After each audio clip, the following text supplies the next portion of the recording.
सबसे ज्यादा दुख तो हमें इस बात का होता है कि हमारी सरकार ये बताने के लिए तैयार नहीं है कि वो आखिर किस एक्ट से या संविधान के किस प्रावधान से उसने एसआईटी का गठन किया है।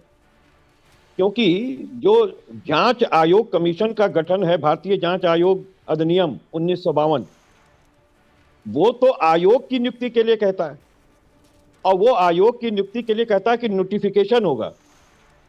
नोटिफिकेशन माने गजट होगा। तो क्या सरकार ने इस एसआईटी का कोई गजट किया? नहीं किया। दूसरी बात वो ये कहता है कि इसमें कोई ना कोई एक न्यायिक अधिकारी होना चाहिए जो रिटायर्ड हो, चाहे हाई कोर्ट या या सुप्रीम कोर्ट का। वो भी नहीं है। अब सबसे बड़ी बात यह है कि अगर एसआईटी का आप गठन किए हैं तो क्या प्रथम सूचना कोई रिपोर्ट है? क्या एसआईटी अन्वेषण तो नहीं कर सकती है? ना जो भारतीय साक्ष्य अधिनियम के अधीन जो है उसको इस बात की शक्ति है कि वो दीवानी न्यायालय बन जाए, जैसे आयोग हो जाता है। वो तो साक्ष्य का है, वो साक्ष्य का संकलन भी नहीं कर सकती है। फिर आप देखिए, चोर जो है वो उसके प्रार्थना पत्र पर एसआईटी का गठन हुआ है। भाई, जिस ट्रस्ट पर आरोप है, जिस ट्रस्ट के लोगों पर आरोप है, उसके अभ्यावेदन पे एसआईटी का गठन हो रहा है और उनका ही बयान दर्ज किया जा रहा है इन तीनों लोगों के द्वारा।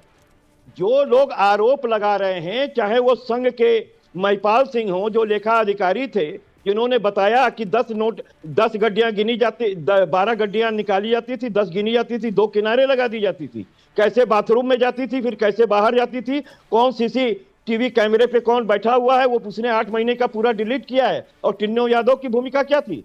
साथ में आपने देखा कि दीनानाथ वर्मा जो उसके आर्किटेक्ट थे, उन्होंने इस बात का खुला आरोप लगाया है कि उन्होंने निर्माण जब हो रहा था राम मंदिर की, तो उन्होंने बताया कि 40% का कमीशन अनिल मिश्रा के द्वारा लिया जाता था। और उन्होंने इस बात की जानकारी जो है उन्होंने चंपत राय जी को दी थी, और चंपत राय जी कहे तुम चुप हो जाओ। क्यों चुप करा रहे थे आप अगर उसमें शामिल नहीं थे?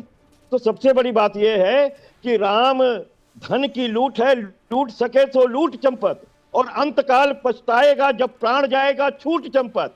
ये चंपत राम जो कि कभी आंदोलनकारी नहीं रहे राम मंदिर के लिए, जो कभी प्लेंटिफ का कोई सदस्य नहीं रहे कि उन्होंने प्लेंट डाला हो, आखिर क्यों इनको ही जो है बनाया गया? या आरएसएस या विश्व हिंदू परिषद के लोगों को बनाया गया? प्लेंटिफ इन लोगों को क्यों नहीं बनाया गया? राम मंदिर के आंदोलनकारियों को क्यों नहीं बनाया गया? देखिए, उन्होंने कुछ नहीं किया राम जन्मभूमि आंदोलन के लिए, ये उनके साथ अन्याय होगा।